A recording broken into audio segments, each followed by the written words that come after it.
Now, Deborah, Rebekah's nurse, died. Remember her? That was way back when we first met Rebekah, a long time ago. So she must have met up with Jacob again somehow. Jacob left with nothing and no one.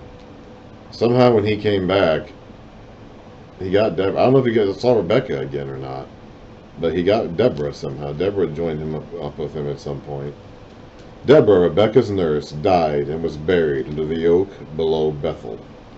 So it was named Alon Bakuth, which means oak of weeping. So they wept over Deborah's death.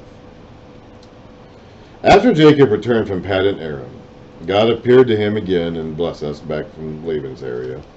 God said to him, "Your name is Jacob, but you will no longer be called Jacob. Your name will be Israel."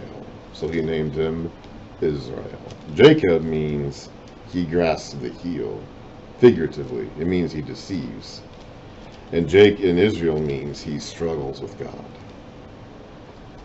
According to the footnotes down here, that is.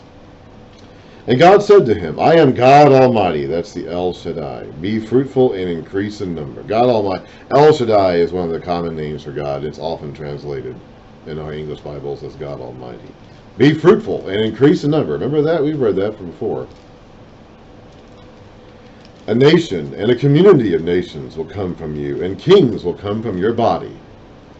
The land I gave to Abraham and Isaac I also give to you, and I will give this land to your descendants after you. Those are the people Moses is speaking to right now. Then God went up from him at the place where he had talked with him. So he was down there talking with him, and then somehow went up. Not sure how, but he did. Jacob set up a stone pillar at the place where God had talked with him, and he poured out a drink offering on it. He also poured oil on it. Jacob called the place where God had talked with him Bethel, which means house of God.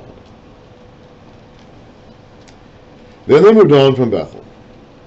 While they were still some distance from Ephrath, Rachel began to give birth and had great difficulty. Remember, she wanted another son. Way back when she had her son Joseph, she said, "May he add another." Well, he's doing that. But she's having great difficulty in the process. And as she was having great difficulty in childbirth, the midwife said to her, "Don't be afraid, for you have another son." As she breathed her last, for she was dying, she named her son Ben-Oni, which means son of my trouble. But his father named him Benjamin, which means son of my right hand. So Rachel died and was buried on the way to Ephrath, that is Bethlehem. Over her tomb, Jacob set up a pillar, and to this day that pillar marks Rachel's tomb. Israel moved on again and pitched his tent beyond Migdal Eder.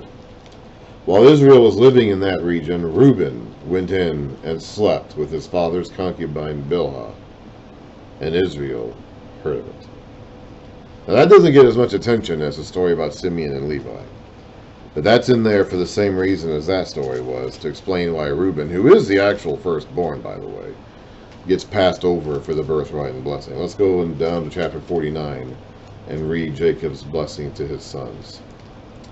Here's Reuben, the firstborn. "Reuben, you are my firstborn, my might, the first sign of my strength, excelling in honor, excelling in power. Turbulent as the waters, you will no longer excel. For you went up unto your father's bed, onto my couch, and defiled it." So he slept with his father's concubine, Bilhah.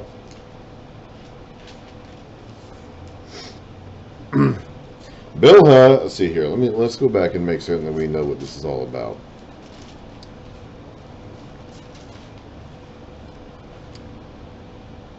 Bilhah is Rachel's maidservant. Zilpah was Leah's maidservant. Reuben is Leah's son.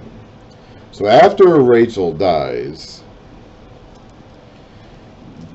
Reuben goes in to her maidservant Bilhah, who is his father's concubine. He goes into her tent and sleeps with her after Rachel's death. And so He's obviously old enough to do this now, so we're far enough in time that Reuben is a young man able to do this. And that is what disqualifies him.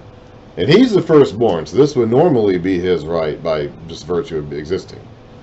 But he is not going to get the blessing because he has violated his father's tent by sleeping with the woman that had once been his mother's sister's maidservant and his father's concubine, the mother of a couple of his brothers. And so the half brothers, whatever you want to call it. So this is a violation. This is a taboo. And so he is not going to get the birthright or the blessing. He is going to be passed over. So he's the actual firstborn. So he would get passed over because of that. Now the second one is Simeon, and then the third one is Levi. And they get passed over because of what they did in Shechem. So the first three sons of Leah, the first wife of Jacob, are going to get passed over for the birthright and blessing because of those heinous acts. And then it'll end up falling to Judah. Judah himself is not clean. He doesn't have clean hands by any means. We're going to read a story about him later on, where he doesn't have clean hands by any means, but he gets the position of birthright and blessing, and not the three sons of Leah that are older than him.